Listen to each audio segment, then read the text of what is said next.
esta semana sucedieron importantes cambios en el escenario político. El nuevo presidente del Consejo de Ministros señaló a las pocas horas el rumbo que seguirá su gestión en este último año de gobierno, destacando 3 ejes de acción. El primero tiene que ver con mejorar y empoderar los servicios de salud para seguir enfrentando las consecuencias de la pandemia. El segundo eje estará enfocado en la recuperación de nuestra economía. Y el tercer eje tiene que ver con el próximo proceso de elecciones generales que sucederá en abril próximo. Por lo tanto, su compromiso es garantizar elecciones transparentes y democráticas en nuestro variopinto quehacer político. No cabe duda que todos podemos estar de acuerdo con estas 3 líneas de acción. Es evidente que la reactivación económica nos toca a todos, a los formales y a los informales, al sector público y también al sector privado. Absolutamente todos tenemos que ponernos a trabajar y a producir intensamente para poder recuperarnos en medio de una crisis económica que golpea severamente a la mayoría de peruanos, sobre todo a los más vulnerables. Y respecto de la salud, nos queda claro también que tenemos mucho por hacer. Esta pandemia ha descubierto la precariedad del sistema de salud pública y privada. Por un lado, el olvido, la indiferencia y la corrupción coparon nuestros hospitales. Y por otro lado, la ambición, la concertación y el lucro desmedido de las clínicas y farmacias alejaron el acceso a la salud de los más necesitados. Sin embargo, tenemos otra amenaza invisible sobre nosotros. La ONU ha indicado hace unas semanas que nos acercamos a una emergencia alimentaria inminente y global. Esto significa una situación extrema donde las personas no pueden satisfacer sus necesidades básicas de supervivencia o existen amenazas graves e inmediatas a la vida. Es más, la ONU señala que cerca de 270 millones de personas pueden acabar el año con hambre crónica, es decir, sin tener absolutamente nada que llevarse a la boca. Una cifra que duplica la registrada a fines del 2019, antes de la pandemia. En un país como el nuestro, donde la cadena productiva de alimentos no está bien desarrollada y articulada, nos hacemos más vulnerables ante esta amenaza.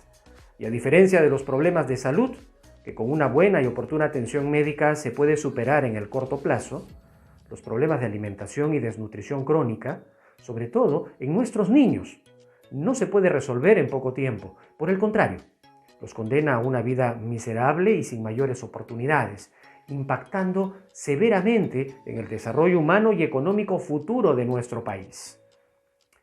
Basta ponernos a pensar cuántos niños y niñas en edad escolar no están recibiendo una alimentación saludable, o cuántos de ellos no están recibiendo una adecuada educación, o incluso han dejado la escuela para ponerse a trabajar y contribuir con algo de ingresos a sus familias, en situación de pobreza y posiblemente también enfrentando problemas de enfermedad. ¿Cuántos de nuestros hijos verán truncado su futuro porque este coronavirus les arrebató a sus padres y con ellos a la fuente de ingresos del hogar? Por eso, necesitamos un Estado más fuerte. Un Estado que tome las riendas de la recuperación y reconstrucción de un país que no merece ser destruido en su dignidad. Un país de hombres y mujeres, de niños, jóvenes, adultos y ancianos con derecho de acceder a la salud y al trabajo, pero también con el derecho de acceder a una alimentación nutritiva y saludable. Frente a esta crisis alimentaria inminente, la ONU recomienda 3 acciones de aplicación inmediata para tratar de mitigar sus consecuencias. En primer lugar, los gobiernos deben declarar como esenciales a los servicios alimentarios y, en consecuencia, tienen que implementar una serie de medidas para intensificar la producción, el transporte y también el acceso a los mercados locales, garantizando los corredores comerciales y la liquidez de los pequeños productores. Probablemente este enfoque de agricultura familiar que se viene promoviendo en el Perú deba reorientarse hacia una agricultura comunitaria. Si en algunas comunidades ha funcionado para poder enfrentar a la COVID-19, sin duda podría funcionar también para combatir el hambre. En segundo lugar, la ONU recomienda reforzar los sistemas de protección social, garantizando el acceso a alimentos nutritivos, en particular a los niños de la primera infancia, a los estudiantes que ya no tienen un buen desayuno o un buen almuerzo escolar, a las mujeres gestantes y lactantes, y a nuestros ancianitos, y también a otros grupos de riesgo. Esto significa redimensionar Jaliguarma, e incluso implementar, con el apoyo de las Fuerzas Armadas y también con los gobiernos locales, una serie de comedores comunitarios en todo el país. Y en tercer lugar, la ONU recomienda invertir en el futuro, es decir, la necesidad de construir un país más inclusivo y sostenible, con sistemas alimentarios que mejoren la calidad de vida de los productores y los trabajadores del sector de la alimentación, y promoviendo además y difundiendo una cultura de alimentación saludable. Y aquí, los medios de comunicación pública tienen una gran responsabilidad, no solo para enseñarnos a elegir alimentos saludables, también para enseñarnos sobre la inocuidad alimentaria y los riesgos a la salud que representa su falta de implementación en el Perú.